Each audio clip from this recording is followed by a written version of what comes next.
స్తోత్రం స్తోత్రం స్తోత్రం దేవా, మహాపరిశుద్ర మహాగండ ఘనమైన నామానికి వేలాది వందనాలు, స్తుతులు, స్తోత్రాలు చెల్లించుకుంటున్నాం తండ్రి. ఇదిగో ప్రవ్వా, గడిచిన వారు మధ్య ప్రవ్వా మీ కృపలో మమ్మల్ని కాచి కాపాడి తండ్రి నీ సన్నిధానంలో నిలవబెట్టుకున్న రీతిని బట్టి మీకు వందనాలు, స్తుతులు, స్తోత్రాలు చెల్లించుకుంటున్నాం నా గొప్ప దేవా. ఇదిగో నాయన, మీరు ఇచ్చిన గొప్ప ధన్యతను బట్టి మీకు వందనాలు ప్రవ్వా. స్తోత్రం నాయన. నా నీతి సూర్యుడా భువినేలు యేసయ్యా, సరిపోల్చలేను నీతో ఘనులైన వారిని. నా నీతి సూర్యుడా భువినేలు యేసయ్యా, సరిపోల్చలేను నీతో ఘనులైన వారిని. రాజులకి మహారాజువు, కృప చూపే దేవుడవు,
నాతో కూడా రావాలయ్యా. యేసు నీవే కావాలయ్యా, నాతో కూడా రావాలయ్యా. గనుడా నీ దివ్య సన్నిధి నన్ను ఆదుకునే నా పెన్నిధి. గనుడా నీ దివ్య సన్నిధి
11, 12 వచనాలు. ప్రయాసపడి గాలివాన చేత కొట్టబడి ఆదరణ లేక ఉన్నదానా, నేను నీలాంజనములతో నీ కట్టడమును కట్టుదును, నీలములతో నీ పునాదులను వేయుదును,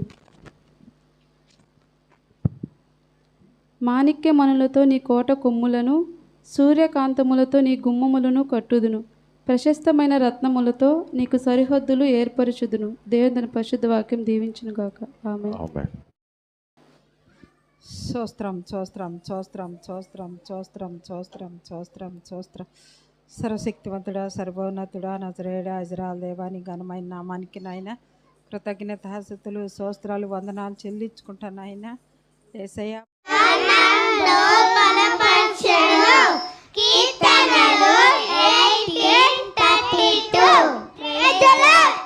వెరీ గుడ్, క్లాప్స్.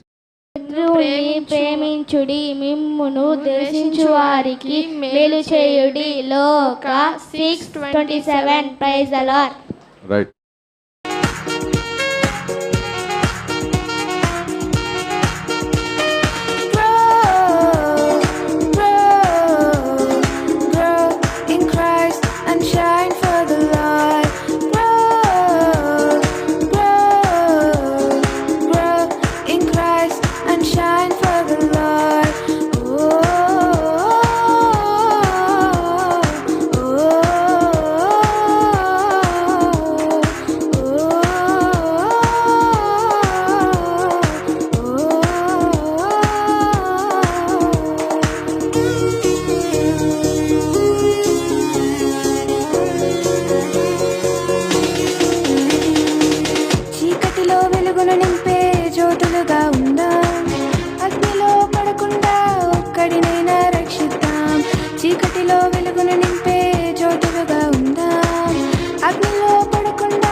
కలుగును గాక.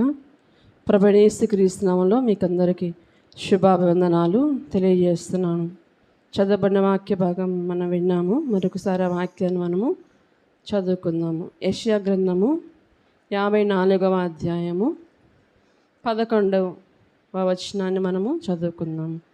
ప్రయాసపడి గాలివాన చేత కొట్టబడి ఆదరణ లేక ఉన్నదానా, నేను నీలాంజనములతో నీ కట్టడమును కట్టుదును, నీలములతో నీ పునాదులను వేయుదును. ప్రార్థన చేసుకుందాం. తండ్రి దేవ మహోన్నతుడ సర్వశక్తిమంతుడ ఘనమైన మహారాజా, నీకు వందనాలు కృతజ్ఞతలు స్తోత్రం చెల్లించుకుంటున్నాం తండ్రి. నానా అయ్యా, మా స్థుతులపైన మీరు ఆశీనుడే మా మధ్యలో ఉన్నందుకు నీకు వందనాలు తండ్రి. ఎందరికో లేని గొప్ప భాగ్యాన్ని మాకు ఇచ్చిందేవా, నీకు వందనాలు తండ్రి. మీ మాటలు వినడానికి మాకు ఇచ్చిన అయ్యా ఈ సమయాన్ని బట్టి కొందనాలు తండ్రి. మీ మాటలు మమ్మల్ని బలపరుస్తాయి ప్రభా, బ్రతికిస్తాయి ప్రభా, మా మార్గాలు సరిచేస్తాయి ప్రభా. దాన్ని బట్టి కొందనాలు అయ్యా. చదవబడే వాక్యాన్ని దీవించండి ప్రభా, ఫలింపచేయండి అయ్యా. నాతోనూ మా అందరితోనూ మీరే మాట్లాడి ఏ హృదయానికి ఎటువంటి వాక్కులు అవసరమో నాయన మీరే ప్రతి బిడ్డతో మాట్లాడి అయ్యా, మీరే మహిమ ఘనత ప్రభావాలు పొందుకోమని నన్ను నీ సిలువ చాటును మరుగుపరుచుతండి ప్రభా. మీరే మాట్లాడమని యేసు పరిశుద్ధ నామంలో ప్రార్థించాడు ఈ వేడుకొనిచున్నాము తండ్రి. ఆమేన్. దేవుడి నామానికి మహిమ కలుగును గాక. ఈ అధ్యాయంలో దేవుడు అనేక వాగ్దానాలు మనకు ఇస్తున్నాడు. వాగ్దానాలు అంటే మనకు అందరికీ ఇష్టమే కదండి. ఈ 5 నెలలు అయిపోయింది 2026వ సంవత్సరంలో. అయితే మొదటి నుంచి ఎన్నో వాగ్దానాలు దేవుడు మనకి ఇస్తూ వస్తున్నాడు, వాటిని నెరవేరుస్తూ వస్తున్నాడు. ఇంకనూ నెరవేరవలసినవి అనేకములు మన జీవితాల్లో ఉన్నాయి. అయితే దేవుడు తగిన సమయంలో వాటన్నిటిని మనకు అనుగురించి తన మహిమ కొరకు మనల్ని దేవుడు వాడుకుంటాడు. చాలా సందర్భాల్లో మనకు దుఃఖము, వేదన, నిట్టూర్పు, బాధ వీటి చేత మనం అందరము కొట్టబడుతున్నామని దేవుడు ఈ దినాన మాట్లాడుతున్నాడు. నిజమే కదా. సంతోషంగా, హృదయపూర్వకంగా సంతోషంగా ఉన్నామనుకున్న సందర్భంలో ఏదో ఒక శ్రమ, ఏదో ఒక కష్టం, ఏదో ఒక వినకూడని వార్త మన హృదయాల్ని గాయపరుస్తూ ఉంటుంది. కొన్నిసార్లు ఒక్కరమే ఉన్నట్టుగా అనిపిస్తుంది. ఎవ్వరు మా తోడు లేరే అనిపిస్తుంది. మన వేదన వినేవాళ్ళు ఎవరు లేరే అనిపిస్తుంది. సమస్యల వేళల్లో చిక్కుకుపోయామే, మేము ఎలా బయటకు వస్తామనిపిస్తుంది. ఇరుకుని పడిపోయానే అనిపిస్తుంది. అయితే దేవుడు చెప్తున్నాడు, నేను నీ జీవితాన్ని కట్టుతాను. చాలామంది మేము ఈ జీవితాలు కడతాము అని వచ్చిన వాళ్ళు ఉండొచ్చు మన జీవితాల్లో, కానీ వాళ్ళు కొంతవరకు చేసి కొంతవరకు ఆగిపోతారు. పూర్తిగా మనల్ని అర్థం చేసుకునే వాళ్ళు ఎవ్వరు ఈ లోకంలో లేరు. భార్య కానీ, భర్త కానీ, పిల్లలు కానీ, తల్లిదండ్రులు కానీ ఎవరు ఒకరినొకరు సంపూర్తిగా అర్థం చేసుకోరు. అయితే మన దేవుడు మనల్ని సంపూర్తిగా ఎరిగిన దేవుడు. ఆయన మన జీవితాల్లో బలమైన కార్యాలు జరిపించడానికి ఈ లోకానికి వచ్చిన దేవుడు. అయితే ఇర్మియా గ్రంథంలో రాయబడి ఉంటుంది కదా, 31వ అధ్యాయము 3వ వచనాన్ని మనము చదువుకుందాం. ఇర్మియా గ్రంథము 31వ అధ్యాయము 3వ వచనము. దేవుని ప్రేమ ఎలా ఉంటుందో ఇక్కడ. చాలా కాలం క్రిందట యెహోవా నాకు ప్రత్యక్షమై ఇట్లా, నేను శాశ్వతమైన ప్రేమతో నేను నిన్ను ప్రేమించుచున్నాను కనుక విడువక నీ ఎడల కృప చూపుచున్నాను. ఆమె ఎలా ప్రేమిస్తున్నా అంట దేవుడు? శాశ్వతమైన ప్రేమతో నేను నిన్ను ప్రేమిస్తున్నాను కనుక విడువక నీ ఎడల కృప చూపుచున్నాను. ఏ సందర్భంలో కూడా దేవుడు మనల్ని విడిచిపెట్టాడు. అయితే మొదటి మాట మనం గమనిస్తే, శ్రమ పడిన దానా అనే వాక్యాన్ని మనము ధ్యానించుకుందాము. మన జీవితంలో అనేక రకాల నిరాశలు వస్తున్నాయి, బాధలు వస్తున్నాయి, ఎన్నో సమస్యలు మనల్ని అలసిపోయేలాగా చేస్తున్నాయి కదా. పూర్తి శక్తి ఎవరికి లేదు. ఒకవేళ శక్తి ఉన్నది ఎలా ఉందంటే, ఆ శ్రమ వచ్చాక నీరసం వచ్చేస్తుంది మన జీవితాల్లో. అయితే మన దేవుడు అంట మన శ్రమని చూచే దేవుడు. ఆయన అబ్బా వీళ్ళకి శ్రమ వచ్చింది అని మనుషుల్లాగా పారిపోడు. అబ్బో వీళ్ళు శ్రమలో ఉన్నారు, ఈ సమయంలో మనం వీళ్ళ దగ్గరికి వెళ్తే మనం కూడా ఇరుక్కుపోతామేమో, మనం వీరికి ఏదైనా సహాయం చేయాల్సి వస్తుందేమో అని మనుషులు మనల్ని దూరంగా పెడతారు. అయితే మన దేవుడు చెప్తున్నాడు, మన శ్రమను ఆయన చూచే దేవుడు. కీర్తన గ్రంథము 34వ కీర్తన 18వ వచనాన్ని చదువుకుందాం. కీర్తన గ్రంథం 34వ కీర్తన 18వ చరణాన్ని చదువుకుందాం. విరిగిన హృదయం గల వారికి యెహోవా ఆపను, నలిగిన మనస్సు గల వారిని ఆయన రక్షించు. ఆమె విరిగిన హృదయము గల వారికి యెహోవా ఆసన్నుడు, నలిగిన మనస్సు గలవారిని ఆయన రక్షించు. చాలా సందర్భాల్లో మనము గమనిస్తూ ఉంటే చాలామంది పైకి చాలా బలంగా ఉంటారు, సంతోషంగా ఉంటారు చూడ్డానికి కదండి. అయితే వాళ్ళ మనసు ఎలా ఉందంట? విరిగిపోయిందంట, నలిగిపోయిందంట. హృదయం కనిపిస్తుందా? నలిగిపోయిన హృదయం పైకి కనిపిస్తుందా? కనిపించదు, మన ముఖమే కనిపిస్తుంది. అయితే మనుషులైతే మన ముఖాన్ని చూస్తారు, కానీ దేవుడు ఎవరిని చూస్తాడంట? మన మొహాన్ని చూస్తాడు, మన హృదయాన్ని చూస్తాడు. అది నలిగుందా, విరిగుందా, బాగులేక ఉందా, అది కూడా దేవుడు చూడగల సమర్థుడు. దావీదు జీవితాన్ని మనం గమనిస్తే, దావీదు గొప్ప మహారాజు, దేవునికి ఇష్టడైన వాడు, ప్రియమైన వాడు. చాలా సందర్భాల్లో దేవునికి అనుకూలంగా అనేక సందర్భాలు నడిచిన వ్యక్తి. చిన్నతనం నుంచి దేవుణ్ణి విడవకుండా ఎటువంటి కష్టం వచ్చినా, నష్టం వచ్చినా, అడవిలో ఉన్నా, ఎక్కడున్నా దేవుణ్ణి ఆరాధించిన వ్యక్తి దావీదు. అటువంటి దావీదు జీవితంలో ఒక శ్రమ, ఎన్నో శ్రమలు ఉన్నాయి, కానీ ఒక శ్రమను గురించి ఈరోజు మనము ధ్యానించుకుందాం. ఈ శ్రమ ఎలా వచ్చిందంటే, కన్న కొడుకు నుంచి వచ్చిన శ్రమ. దావీదు యొక్క కుమారుడైన అబ్షాలోము ద్వారా దావీదుకు వచ్చిన ఈ శ్రమలో దావీదు ఎలా ఉన్నాడంటే నలిగిపోయి ఉన్నాడు, నలిగిపోయిన మనస్సు కలిగి ఉన్నాడు, విరిగిపోయిన హృదయం కలిగి ఉన్నాడు, ఎటు తోచని స్థితిలో ఉన్నాడు. బయట అందరికీ న్యాయం తీర్చే ఒక మహారాజు ఎవరి ద్వారా మోసపోతున్నాడు? కన్న బిడ్డ ద్వారా మోసపోతున్నాడు. ఎంత బాధ కదా. కన్న బిడ్డలే మనల్ని మోసం చేస్తే ఎలా ఉంటుంది? అలాంటి అనుభవం గుండా దావీదు వెళ్తున్నాడు. దేవునికి ఇష్టమైన బిడ్డే, దేవుని భక్తుడే, అయితే ఒక శ్రమను దావీదు అనుభవించాల్సిన సమయం వచ్చినప్పుడు దావీదు తన జీవితంలో దాన్ని ఎలా జయించాడో మనం ఇదేనా నేర్చుకుందాం. అబ్షాలోము చాలా అందగాడంట, ప్రజల్ని ఆకర్షించగల సమర్థుడైన నాయకుడిగా ప్రసిద్ధి చెందాడంట. ఒకవేళ దావీదు తర్వాత అబ్షాలోము రాజు అయి ఉండొచ్చో మనకు తెలియదు, కానీ ఆ పదవిని అన్యాయంగా తీసుకోవాలని అనుకున్నాడు. దావీదుకు తెలియకుండా దావీదు పైన ద్రోహం చేసి అన్యాయం చేసి ఆ రాజు పదవిని నేను ఆక్రమించాలి అనుకున్నాడు అబ్షాలోము. కన్న కొడుకే, బయట వ్యక్తులు కాదు. అడిగితే తండ్రి ఇవ్వడా?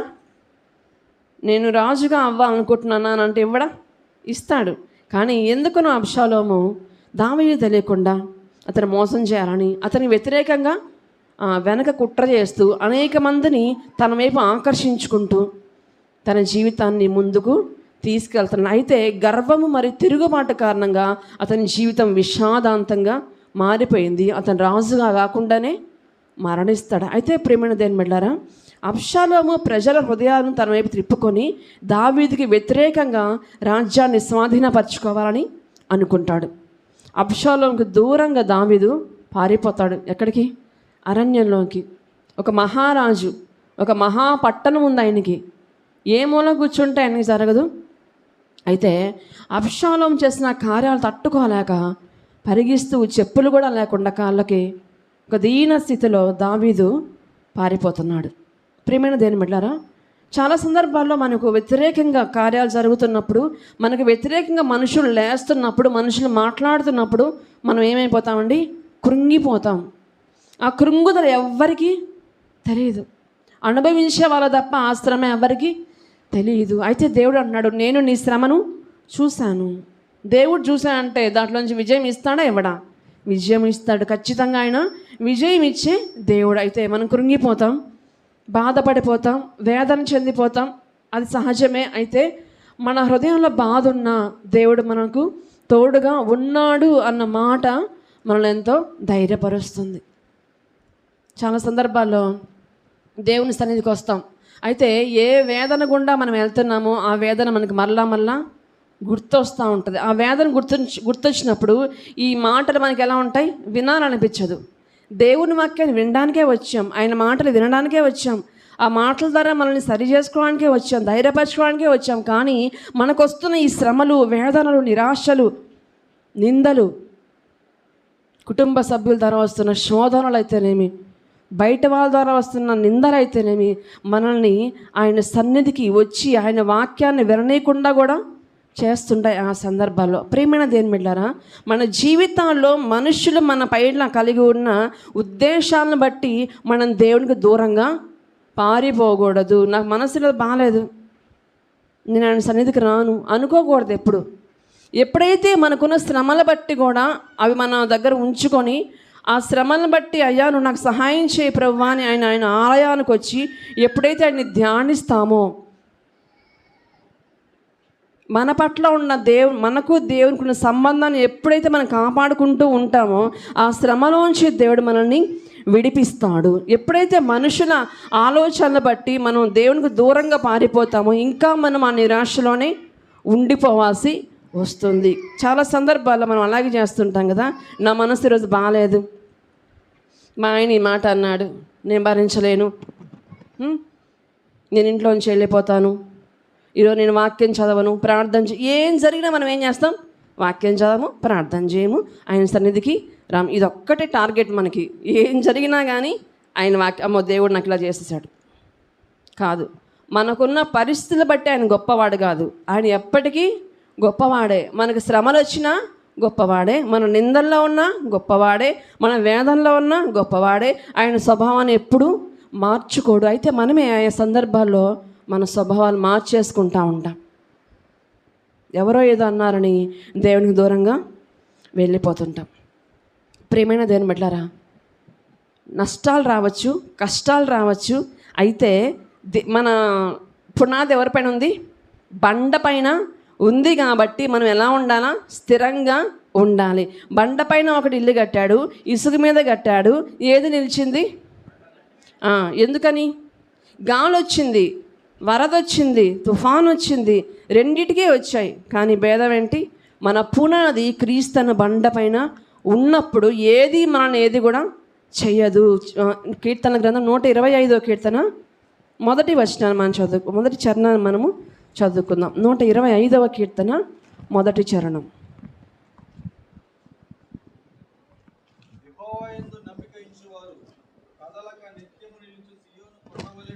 ఆమె యెహోవా యందు నమ్మకం ఉంచువారు కదలక నిత్యము నిలుచు సియోను కొండవలే ఉంటారు. కొండ కదిలిపోద్దా?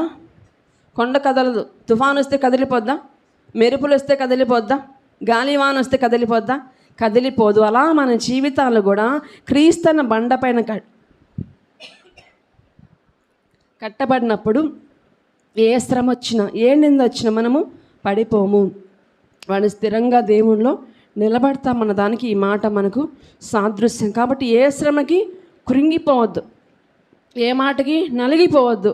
మనల్ని చూసే దేవుడు ఉన్నాడు, మనం బాగు చేసే దేవుడు ఉన్నాడు, మనల్ని స్వస్థపరిచే దేవుడు ఉన్నాడు, మనకు తోడుగా ఉండే దేవుడు ఉన్నాడు. ప్రియమైన దేవుని బిడ్డలారా, మన జీవితాల్లో మనం వ్యక్తుల ద్వారా మోసపోయి ఉండొచ్చు, బాధపడి ఉండొచ్చు. కానీ ఇక్కడ దావీదు జీవితం మనం గమనిస్తే పారిపోయాడు. దావీదుతో ఉన్న వారందరూ చాలామంది అబ్షాలోముకి సపోర్ట్గా వెళ్ళిపోయారు. దావీదుతో ఉండే ఒక అహీతోపెలు అనే ఒక వ్యక్తి, ఒక మంచి సలహాదారుగా ఉన్న వ్యక్తి,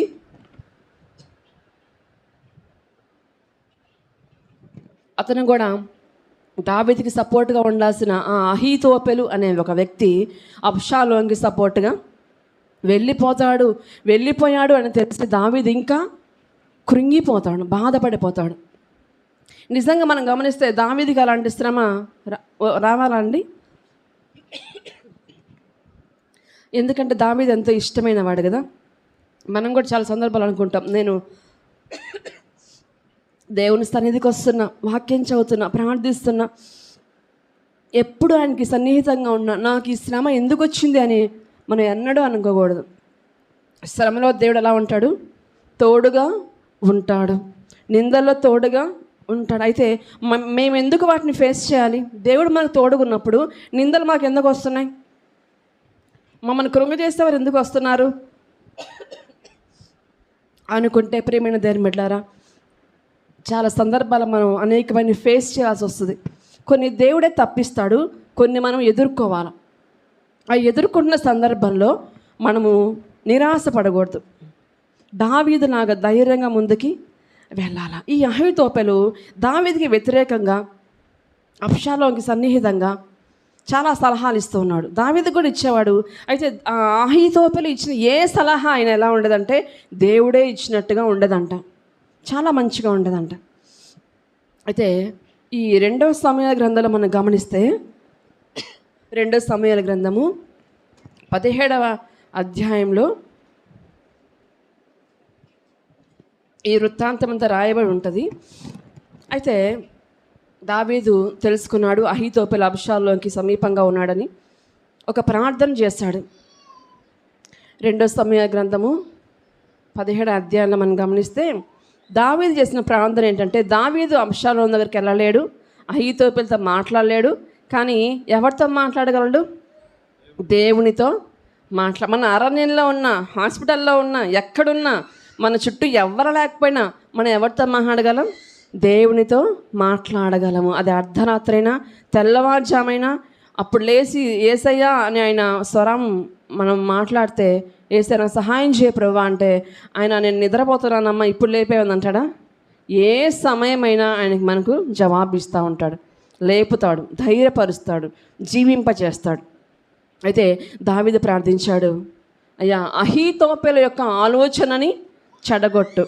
ఏ ఆలోచనలు అయితే అబ్షాలోముకి అహీతోపెలు ఇస్తూ నా మీద వ్యతిరేకంగా మాట్లాడిస్తున్నాడో, చేస్తున్నాడో, ఈ అహీతోపెలు యొక్క ఆలోచనను నువ్వు చెడగొట్టు ప్రభువా అని ప్రార్థించాడు. ఎప్పుడైనా మనం ప్రార్థించామండి? ఎప్పుడు మన శత్రువుని చూసి ఏమనుకుంటాం? వీడు ఇలా ఉన్నాడు, అలా ఉన్నాడు అనుకుంటాం. వాళ్ళ ఆలోచనలు చెడగొట్టే దేవుడు ఉన్నాడు నిజంగా. 2వ సమూయేలు గ్రంథం 17వ అధ్యాయము 23వ వచనం చదువుకుందాం.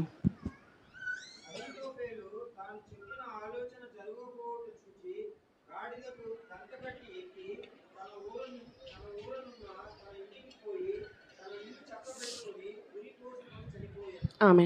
ఇక మనం గమనిస్తే అసలు ఏమైందంటే 2 సమయ గ్రంథంలో రాయబడి ఉంటుంది.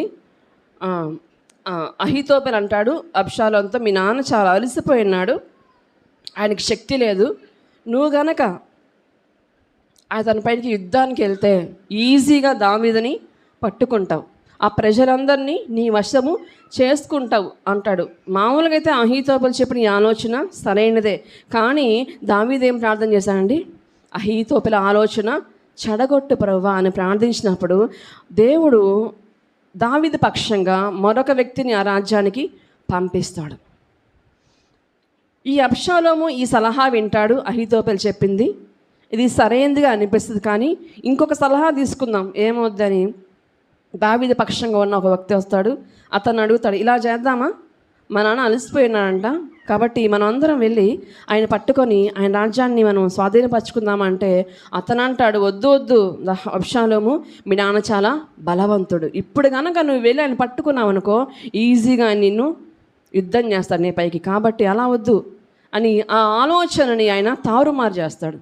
అప్పుడు అహీతోపెలు చేసిన ఆలోచన కన్నా ఈ హూషై చేసిన ఆలోచన అబ్షాలోంకి నచ్చుతుంది. మామూలుగా అయితే అహీతోపెల ఆలోచన ప్రకారం వెళ్ళినప్పుడు అబ్షాలోం విజయం సాధించాల, కానీ దావీదు చేసిన ప్రార్థన అబ్షాలోము పక్షంగా చేయకుండా దావీదు పక్షంగా దేవుడి కార్యం జరిగించడానికి నిర్ణయించుకున్నాడు. ప్రియమైన దేవుని బిడ్డలారా, మన ప్రార్థన ఎప్పటికీ వృధా కాదు. మన శ్రమ వచ్చినా దాన్ని తట్టుకునే శక్తిని దేవుడు మనకి ఇస్తాడు. ఎందుకంటే మన జీవితం ఎవరి మీద కట్టబడింది? క్రీస్తన బండపైన కట్టబడింది. బండపైన కట్టబడిన ఈ జీవితము, ఈ కుటుంబము ఎన్ని కష్టాలు వచ్చినా బెదిరిపోదు. ఆ కష్టాల్లో ధైర్యాన్ని తెచ్చుకుంటుంది దేవుడిని బట్టి. అహీతోపెలు ఆయన ఆలోచన జరగలేదని చెప్పేసి వెళ్ళి సూసైడ్ చేసుకొని చనిపోతాడు. ఈ హూషై చెప్పిన ఆలోచన ప్రకారం అబ్షాలోం వెళ్తాడు. అబ్షాలోం ఆలోచన సరైనదిగా ఉండదు కదా, మార్గ మధ్యలోనే అబ్షాలోం కూడా చనిపోతాడు. ప్రియమైన దేవుని బిడ్డ, మనం అనుకుంటాం చాలా సందర్భాల్లో మాకు వ్యతిరేకంగా జరుగుతున్న కార్యాలు, మా పక్షంగా మాట్లాడే వాళ్ళేరే, మేమేం చేయలేకపోతున్నామే, మా జీవితం ఏంటి ప్రభువా, నువ్వు మౌనంగానే ఉంటావా, నువ్వు మాట్లాడవా, నువ్వు కార్యాలు జరిపించవా అని మన హృదయంలో వేదన పడుతుంటాం. అయితే ప్రియమైన దేవుని బిడ్డలారా, మన వాళ్ళే మన మనసు గాయపరిచి ఉండొచ్చు, మోసం చేసి ఉండొచ్చు, వ్యతిరేకంగా మాట్లాడవచ్చు. అయితే పరిష్కారం ఆ వ్యక్తి నుంచి మనకు రాదు, దేవుని దగ్గర నుంచే మనకు పరిష్కారం అనేది వస్తుంది. దేవుడే వాళ్ళ మనసు మార్చగల సమర్థుడు. అయితే దేవుడు ఒక వాగ్దానం ఇస్తున్నాడు, ఏంటో తెలుసా? యెషయా గ్రంథము 54వ అధ్యాయము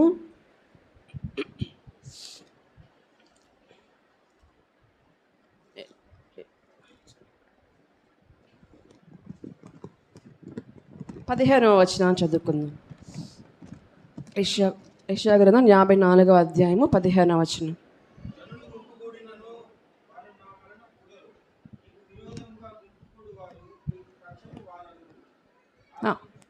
ఆమెన్. ఇక్కడ మనం గమనిస్తే నీకు విరోధంగా గుంపు కూడు వారు ఏమవుతారంట?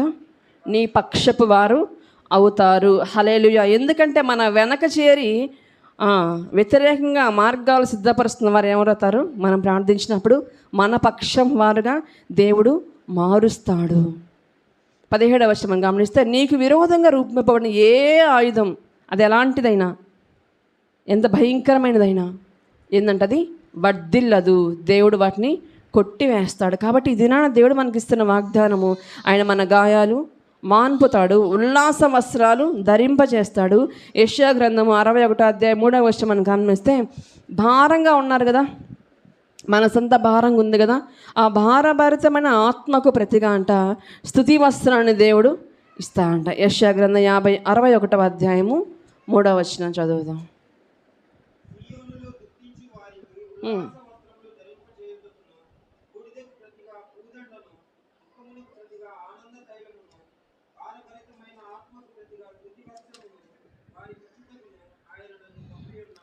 ఆయన నన్ను పంపిన అంటే ఇది ప్రభువైన యేసుక్రీస్తుని గురించిన ప్రవచనం గురించి యెషయా ఇక్కడ చెప్తున్నాడు. ఏంటంటే బూడిదకు ప్రతిగా పూదండ ఇస్తాడంట, దుఃఖించే వారికి ఉల్లాస వస్త్రాలు ఇస్తాడంట, దుఃఖానికి ప్రతిగా ఆనంద తైలం ఇస్తాడంట, భారభరితమైన ఆత్మకు ప్రతిగా స్తుతి వస్త్రము ఇస్తాడు. ఇవి మనుషులు ఇచ్చేవి కాదు, మనం సంపాదించుకునేవి కాదు, దేవుడే మనకు ఇస్తాడు. ఎంత భారంగా ఉందో ఈ దినాన మీ హృదయం. దేవుడంట ఆ భారాన్నంతా తీసివేసి సంతోష వస్త్రాన్ని దేవుడు మనకు ఇస్తాడంట. ప్రియమైన దేవుని బిడ్డలారా, శ్రమల్లో దేవునికి దూరంగా వెళ్ళిపోవద్దు. ఈ శ్రమ వచ్చింది అని దేవుడిని విడిచిపెట్టద్దు. ఇంకా దగ్గరగా దేవుడికి రండి. దేవుడు మీ జీవితాల కార్యాలు జరిపిస్తాడు, మీ గాయాలు మాన్పుతాడు, కడతాడు.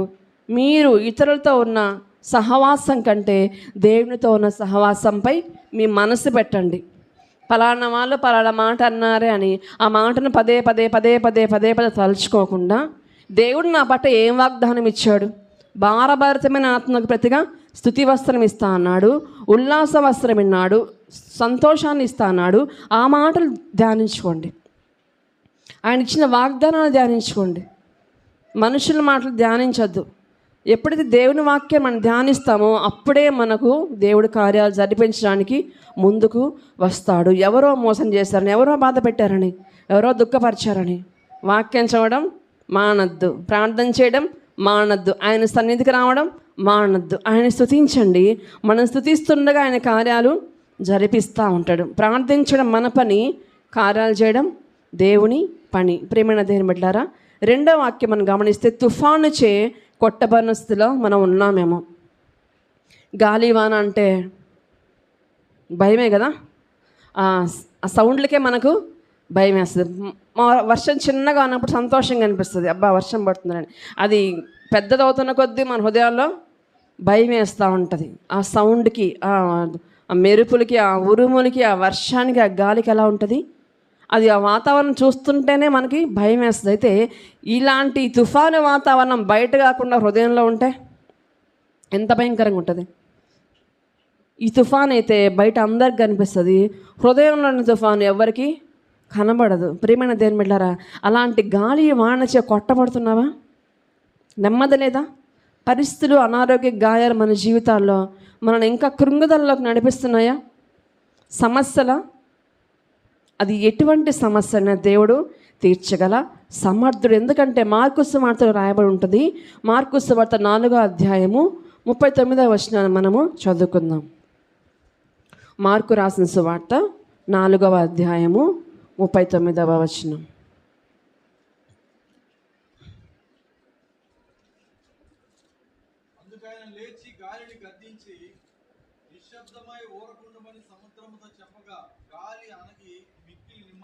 ఆమేన్.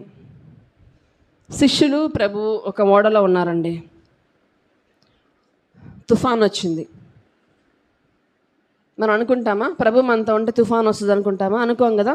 సేఫ్గా ఉంటాం అనుకుంటాం, క్షేమంగా ఉంటాము మేము దేవుని సన్నిధిలో, దేవుని చేతిలో అనుకుంటాం. అయితే ఈ శిష్యులు ఒక మార్గం గుండా, సముద్ర మార్గం గుండా వెళ్తూ ఉంటే ఒక తుఫాను వచ్చింది, భయంకరమైన తుఫాను. ఆ ఓడ అటు ఇటు ఊగిపోతూ ఉంది, శిష్యులు భయపడిపోతున్నారు. అయితే ప్రభు ఏం చేస్తున్నా అంటే ఆ ఓడ అమరమున చక్కగా నిద్రపోతున్నా అంట, సయదీరుతున్నాడు. అలసిపోయాడు బాగా, ప్రభు పడుకున్నాడు. అయితే శిష్యులు అంటారు, ప్రభువా మేము నశించిపోతున్నాము, నీకు చింత లేదా? ప్రభు కూడా వాళ్ళతో ఉన్నాడు కదా, సముద్రంలో తుఫాన్లో ప్రభు కూడా ఉన్నాడు వాళ్ళతో పాటు. వాళ్ళు ఏమంటారు? మనం అనరు, మేము నశించిపోతున్నాం, నీకు చింత లేదా? నువ్వు హ్యాపీగా నిద్రపోతున్నావు, నీకేం పట్టలేదా? మేము శ్రమలో ఉంటే నీకు సంతోషమా అని అంటున్నారు శిష్యులు. అయితే ప్రభు ఏమన్నా అండి, తిట్టాడా వాళ్ళని? లేచి ఏం చేశాడు?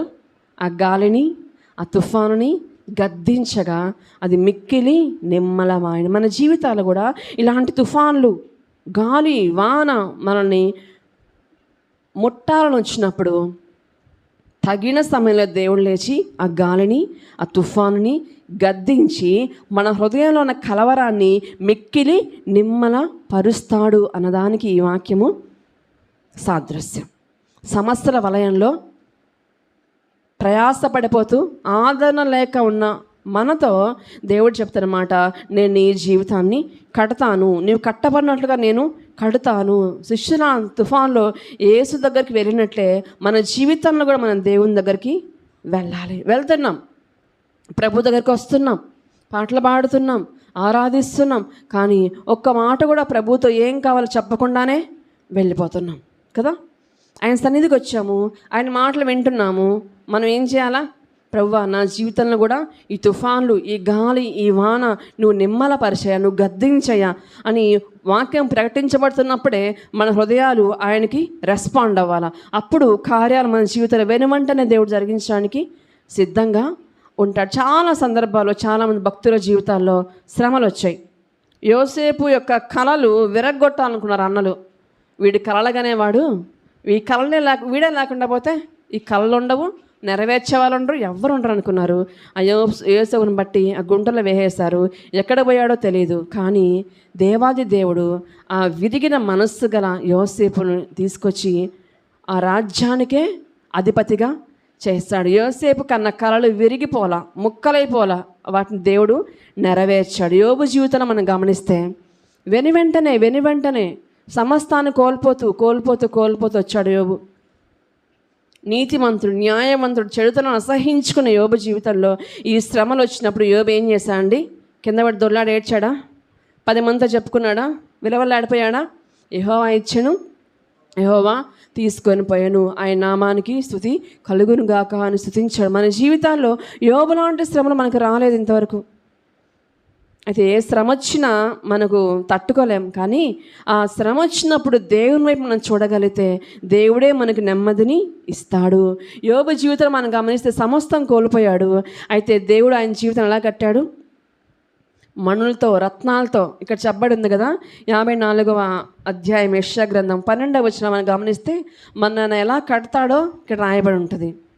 అలా యోబు జీవితాన్ని కూడా దేవుడు కట్టాడు. యోబు జీవితాన్ని కట్టిన దేవుడు ఈ దినాన మన జీవితాలు కూడా కట్టడానికైనా ఇష్టపడుతున్నాడు. 54వ అధ్యాయం 12వ వచనం యెషయా గ్రంథము 54వ అధ్యాయము 12వ వచనం.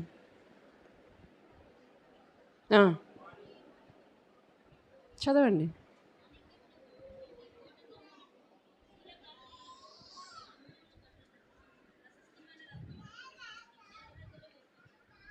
మాణిక్య మణులతో నీ కోట కొమ్మలను, సూర్యకాంతములతో నీ గుమ్మములను కట్టుదును, ప్రశస్తమైన రత్నములతో నీకు సరిహద్దులు ఏర్పరచుదును. ప్రేమైన దేవునిలారా, ఇన్నెందుకు వాడాడు దేవుడు? యోబు జీవితం అన్నీ పోయాయి, సరిహద్దులు పోయాయి, పిల్లలు పోయారు, ఆస్తి పోయింది, అంతస్తు పోయింది, మొత్తం పోయింది. కానీ దేవునిపై ఉన్న నిరీక్షణ యోబు కోల్పోలేదండి. ఆయన పైన విశ్వాసం యోబు కోల్పోలే. అంతా పోయింది కానీ విశ్వాసం యోబు కోల్పోలేదు. కాబట్టి రెండంతలుగా దేవుడు దీవించి ఏమిచ్చాడు? మణులతో, మాణిక్యాలతో ఆయన కోటగొమ్మలు కట్టాడు, ప్రశస్తమైన రత్నాలతో సరిహద్దులు ఏర్పరిచాడు, సూర్యకాంతములతో ఆయన గుమ్మములు కట్టాడు. ఈ దినాన మన జీవితాలు కూడా ఆయన కడతాడు. ఒకవేళ తుఫాన్ రావచ్చు, భయం రావచ్చు, అయితే దేవుడు గద్దిస్తాడు, విడిపిస్తాడు, నెమ్మదిని మన జీవితాల్లో ఇస్తాడు. ఖచ్చితంగా మన దేవుడు కార్యాలు జరిపించే దేవుడు. ఇక్కడ మనం గమనించినట్లయితే నీ కోట కొమ్ములు అంటే గొప్పతనానికి సూచన. ఏ గొప్పతనం అయితే మనం కోల్పోయామో, ఏ గొప్పతనాన్ని అపవాది మన దగ్గర నుంచి లాగేసుకున్నాడో, ఏ ఘనతని మన దగ్గర నుంచి తీసేశాడో దేవుడు చెప్తున్నాడు, మరలా నా ప్రజలకు నేను గౌరవం ఇస్తా, భద్రత ఇస్తా, మహిమనిస్తాను దేవుడు మాట్లాడుతున్నాడు. రెండోదిగా గుమ్మములు కదా, సూర్యకాంతములతో నీ గుమ్మములు కట్టుదురు. ఈ గుమ్మములు అంటే ప్రవేశానికి, గుమ్మంలోంచే కదా మనం వస్తాం, ప్రవేశానికి సూచన, రావడానికి సూచన. అయితే మన జీవితంలో ఆశీర్వాద ద్వారాలు దేవుడు ఏం చేస్తాడంట? తెరుస్తాడు. ఇప్పటిదాకా మూసుకుపోయి ఉన్నాయేమో ఆశీర్వాద ద్వారాలు. అయితే మన ఆశీర్వాద ద్వారాలు ఆయన తెరవడానికైనా సిద్ధంగా ఉన్నాడు. ఆయన తెరిస్తే ఎవ్వరు దాన్ని మూయలేరు, ఆయన మూస్తే ఎవరు తెరవలేరు. ప్రేమ దేనిమడ్లారా, మన జీవితాన్ని అందంగా మలుస్తాడు. నలిగిపోయిన మన జీవితాన్ని అందంగా మలుస్తాడు. కోల్పోయిన మన గౌరవం, ఘనత తిరిగి మళ్ళా దేవుడు మనకి ఇస్తాడు. అమూల్యమైన రాళ్లతో నిర్మిస్తాడు.